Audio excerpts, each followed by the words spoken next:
Hey guys, what's up? It's Savannah. Welcome back to my channel and welcome back to another true crime video here on my YouTube channel. As you guys can tell by the title of today's video, today we are talking about the solved case of Sadie Hartley. This is a completely mind-blowing case. It is incredibly twisted. There's a lot of moving parts here, and it's a case that I had never heard of before I decided to look into it. So I think it'll be a great one to cover here today. And with that being said, let's jump right on into it. Sadie Hartley, who was originally born as Sadie Cook, was born in 1955 in Newark, England, and she was actually the third of 7 siblings. Sadie was raised by her father, Roland, who was a long-distance truck driver, as well as her mother, Olive, who was a stay-at-home mom. Now, Sadie's siblings describe their upbringing and their family as being very tight-knit and their childhood being filled with a lot of happy memories. They took family vacations each year,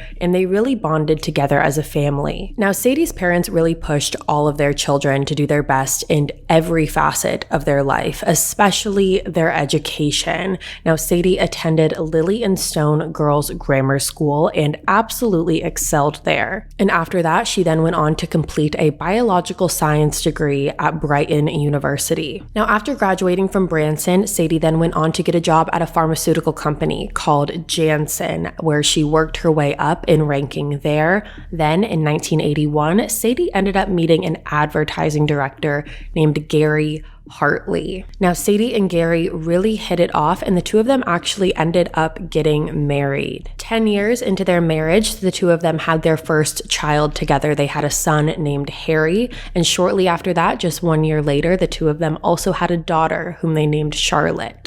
Now, something to know about Sadie is she is one of the hardest working people that you would have ever met. She was extremely driven, and even after she had her children, she did not take a lot of time off for maternity leave. Instead, she wanted to get right back into her job and right back into her work. One of her friends actually describes this as, quote, "While most people who work in the pharmaceutical industry have a passion for it, Sadie had a drive for it. She could not wait to get back to work." That was Sadie. She had a desire to make a better place. Now, in the year 2000, Sadie, as well as her best friend, another woman named Julie Taylor, they got together and decided that they wanted to start their own company. The two of them ended up founding the Hartley Taylor Medical Communications, and they built this into a strong medical firm. And while Sadie was absolutely excelling in her business life, it really couldn't have been going any better for her. Her personal life with her marriage, her relationship was not doing so well, and her and Gary actually decided to get a divorce. Now, after her divorce from Gary, Sadie really used this time to go out and live life. She had always been so hyper-focused on her career that she never really gave herself the time to experience life to the fullest. So she really took this time and took advantage of it. She started going on 3 ski vacations a year, as well as traveling to Morocco to go horseback riding. And along with that, she also bought a house in Cheshire, England. And this is where things for Sadie started to change a little bit. In the year 2002, a new man entered her life, and this man is named Ian Johnston. Now, at first, Sadie and Ian's relationship definitely had a slower start. The two of them would only be able to see each other a couple times a year due to Sadie's extremely busy schedule. So because of that, after about 3 years of trying to make it work, the two of them basically just fizzled out. Ian actually described Sadie as the hardest working person he's ever met. And a couple years after the two of them decided to call it quits, in 2010, the two of them decided to give their relationship another try. By 2010, Ian had retired from his job. He had worked as a fireman, and once he had retired, he had a lot more time to dedicate to their relationship. At this time, Sadie also purchased a new house. This house was bought solely by Sadie, and Ian was going to live with her. It was a 5-bedroom home located in Helmshore. Sadie overall as a person was described as an adventurous mother and friend. She was the least confrontational person you were ever going to meet in your life. She never got angry. She never raised her voice. She was a completely devoted mother. She loved her children more than anything. She was incredibly successful and someone who's described as fun, trustworthy, intelligent, and kind. Now, this is when someone new comes into the picture, and that would be a woman named Sarah Williams. And to fully understand who Sarah is, it is important to know her backstory. Now, when Sarah was 17 years old, she started dating a man who was 57 years old. Now, Sarah's 57-year-old boyfriend was not a single man by any means. He was married, he had children, and Sarah was definitely considered nowadays what we would call a sugar baby. She definitely turned to her 57-year-old boyfriend for financial support, and in return, he got the physical favors. Sarah had a traumatic experience in her upbringing that she says kind of shapes who she became later on in life. When Sarah was 13 years old, she would constantly ride horses. She loved horses, she loved horseback riding, and one day while she was leaving the horse stables that she typically went to, she actually got abducted by a man and taken for about 6 hours. And during that 6-hour time period, Sarah was assaulted by this man. So obviously, as you can imagine, a traumatic experience like that would definitely shape your perspective on certain things and would definitely have a very large impact on you. Now, in 2006, Sarah finally moved out of her mom's house and she moved into her own home that was purchased by her 57-year-old boyfriend. This home was located in Ellesmere Port. And like I said, part of the reason Sarah was able to afford this house was because of the financial support she was receiving for her boyfriend. Every week, her boyfriend would transfer 320 pounds into her bank account, which in American dollars translates to about $440. In 2010, Sarah purchased a new home in Chester, and her boyfriend gave her 75,000 pounds for that, which again in US dollars translates to about $100,000. And that was to cover half of the purchase price of the house. And like I said, he would give Sarah financial support, and the two of them went on about 12 vacations a year, Sarah and this 57-year-old boyfriend of hers. Now, just one day prior to Sarah's 30th birthday, she was driving on the road and she ended up passing a ski resort in Manchester called the Chill Factory Indoor Ski Center. And so she immediately pulled over and wanted to try it out, and she ended up spending so much time there that she eventually got a job there as a sales advisor. Now, before her employment, while she was still dating her boyfriend, Sarah got into a new relationship with a man who was called Master A at the indoor ski center. And like I said, Sarah was now juggling two different relationships, one with Master A and one with her original 57-year-old boyfriend. And her boyfriend, her original boyfriend, became very jealous of this relationship, and he was not happy about it whatsoever. So Sarah actually ended up breaking up with Master A, and not long after that, she got into another second relationship with a man named Andy Poole. Sarah and Andy met in 2012, and this relationship lasted for about a year before Andy basically gave Sarah an ultimatum and told her that she either had to be with him or be with her 57-year-old boyfriend. And Sarah decided to choose her original boyfriend over Andy. So that was the end of her relationship with Andy, and that is where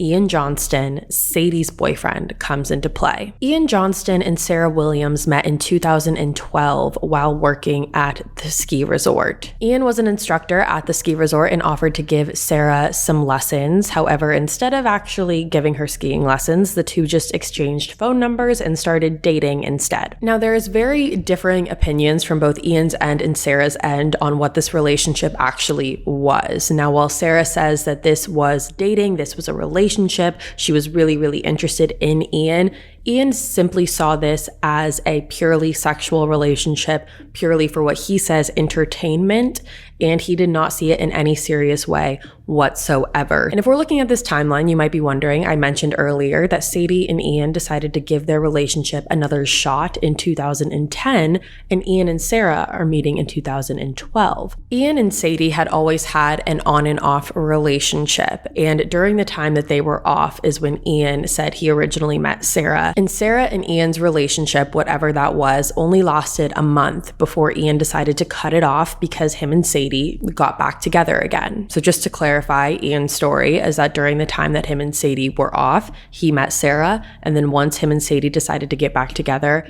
he ended up ending things with Sarah. Now, Ian ending his quote-unquote relationship with Sarah sent Sarah into an obsessive jealous rage. For the following years, Sarah tried to break up Ian and Sadie's relationship in any way that she possibly could. And this plot to break up Ian and Sadie was not done solely by Sarah herself. This is when another woman comes into the picture, and this woman is named Katrina Walsh. Katrina Walsh was a horseback riding instructor who's 20 years older than Sarah. As you can tell, there's a trend with Sarah. She tends to hang out with older people. And Sarah and her had met because Sarah had been going to the horse stables that Katrina had worked at since she was about 12 years old. Katrina was also involved in a biker group and would ride her Harley-Davidson motorcycle in that group. And in 1984, Katrina married a man named Kevin Walsh, but Kevin ended up leaving Katrina for another woman in 2008. After being left by her husband is when Katrina and Sarah got extremely close. Friends of Katrina said that Sarah was a great support system for Katrina at the time. Now, Katrina's ex-husband, Kevin, describes Katrina as someone who definitely lived in more of a fantasy world. She was always really into dragons and mythical creatures and sometimes had a hard time differentiating between what was reality and what was fantasy. Katrina was described as someone who's extremely artistic and creative. However, she's also said to have very limited social skills. People who knew Sarah and Katrina said that Katrina was in complete awe of Sarah at all times. The two of them would go on holiday vacations together and really spent all of their free time together. Now, it was never clear what the actual title of their relationship was, if it was strictly platonic or if this was a romantic relationship. There are a lot of people who have very differing opinions on this. There are people who say that this was more than platonic, and there's people that say that they were simply just best friends, but that has never been made clear to the public. Now let's talk about where this case begins on January 14th, 2016. Now this was a Thursday, and during this time, Ian was away. He was out of the country on a skiing vacation. Now, because Ian was away, this left Sadie at home by herself for a couple days until he came back. Now, this began as any normal day for Sadie. She woke up, she went to work, and after work, she went and checked in on one of her horses. Sadie didn't own a horse, so she went to go check in on her horse and took care of her horse before heading back to her house. Now, the following day on the 15th of January, when Sadie did not show up for work, her coworkers got worried. This was extremely unlike Sadie. I've spent a lot of time telling you how driven of a person she was. So for her to just not show up to work with no explanation was not like her at all. So her coworker actually decided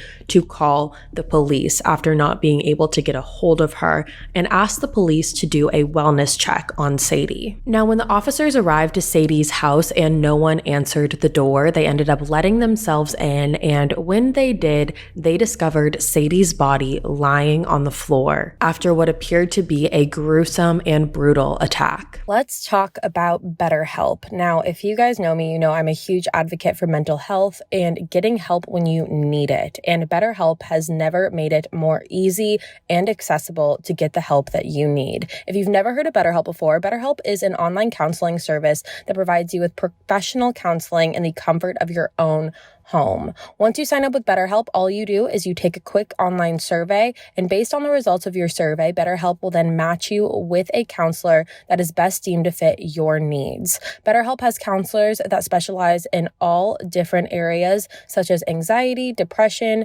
grief, LGBTQ+ matters, relationship problems, sleeping problems, and much more.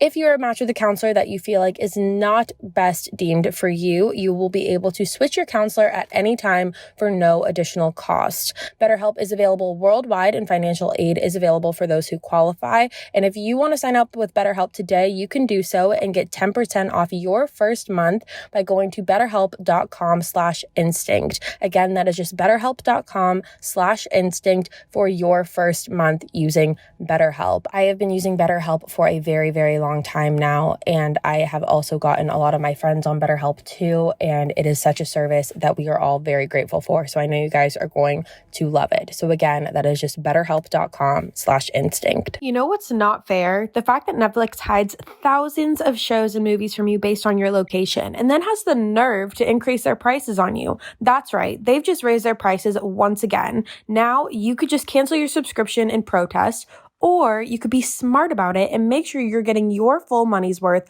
by using ExpressVPN like I do. See, you might not know that what's on Netflix in your country is completely different from what someone in the UK or Japan has on theirs. Using ExpressVPN, I can control which country I want Netflix to think I'm in.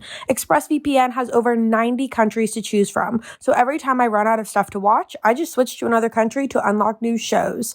I am obsessed with ExpressVPN. It feels like such a life hack. Every time I watch it, I've gotten all of my friends and my family hooked on it as well. And here's the best part. It's not just for Netflix. You can use ExpressVPN to unlock shows on other streaming services too. I like to use it to watch BBC iPlayer. It's free and only available in the UK.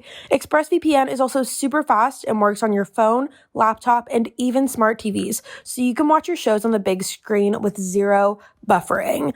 So be smart. Stop paying full price for streaming services and only getting access to a fraction of their content. Get your money's worth at expressvpn.com/killer. Don't forget to use my link so you can get 3 extra months free. That's expressvpn.com/killer. expressvpn.com/killer to learn more. Now, I don't know about you, but over the course of the pandemic, my definition of comfort definitely changed. I traded in jeans for sweatpants and leggings, and I cannot even tell you the last time I've worn heels. Now, as things slowly are approaching back to normal life, one thing that I am bringing with me is comfort. I know I can still be comfortable in a bra thanks to Harper Wilde. Harper Wilde makes bras that put comfort first. Their collection of quality basics include the Base, which is a lightly lined everyday bra in a range of nudes that won't show through your shirt, and the Bliss, which is a bralette that provides lift while feeling like second skin. Now, my favorite bra is their Base bra, you guys. I am obsessed with it. It is my go-to. I am always reaching for it anytime I have to go anywhere, and it is my favorite thing ever. It is so comfortable. I can't say enough good things about it. Plus, with an easy interactive fit quiz, beautifully priced bundles, and free returns, Harper Wilde has made the act of shopping for bras painless too.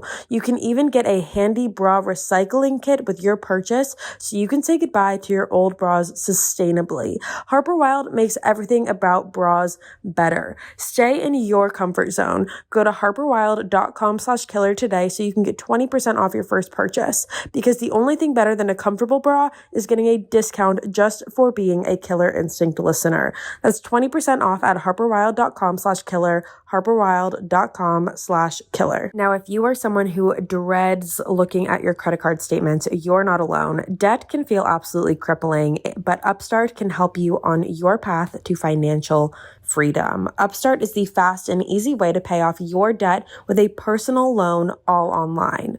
Upstart knows that you are more than just your credit score and is expanding access to affordable credit. Unlike other lenders, Upstart considers your income and current employment to find you a smarter rate for your loan. With a 5-minute online rate check, you can see your rate upfront for loans between $1,000 to $50,000.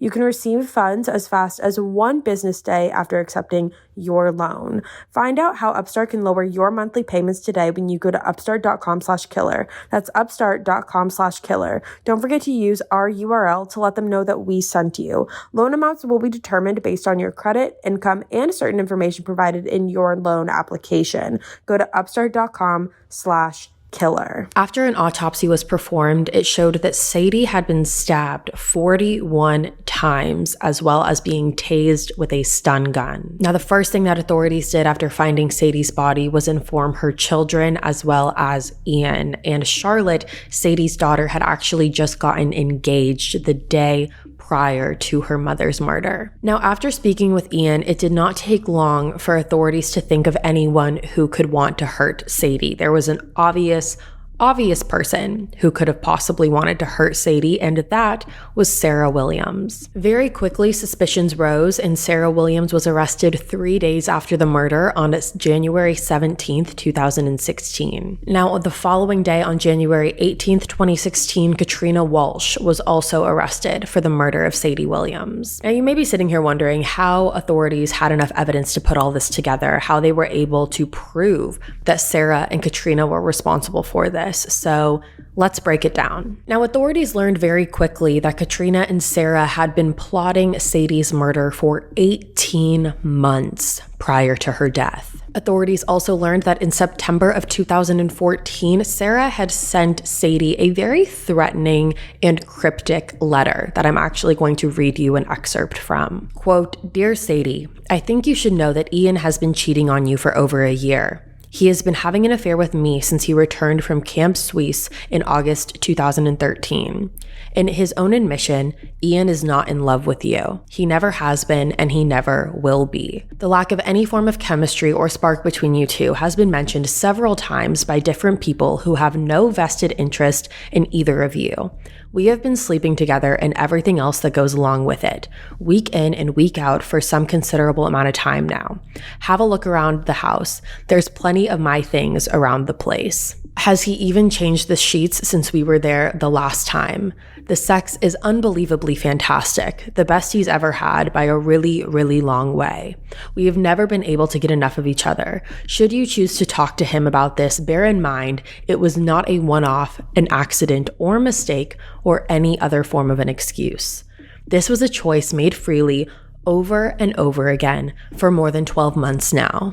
Now, it's important to note that Ian and Sarah did not have a physical affair after 2012. They had no form of a physical relationship after 2012. However, Ian did not completely cut Sarah out of his life either. While he describes her as obsessive and delusional, Ian did not do anything to try and necessarily stop Sarah from being obsessive and delusional. He never blocked her number. He never did anything really to cut her out of his life. However, after Sarah sent that letter to Sadie, Ian stopped communicating with Sarah, meaning Ian stopped returning Sarah's texts and her phone calls. However, in May 2015, Ian and Sarah did bump into each other again at the Chill Factory indoor skiing center. And this is where everything kind of re-sparked again and their communication sparked again. Now, just 1 month prior to the murder, Ian and Sadie attended a Christmas party at the Chill Factory, and Sarah was also in attendance. There's actually a picture of Ian and Sadie sitting together with Sarah in the background,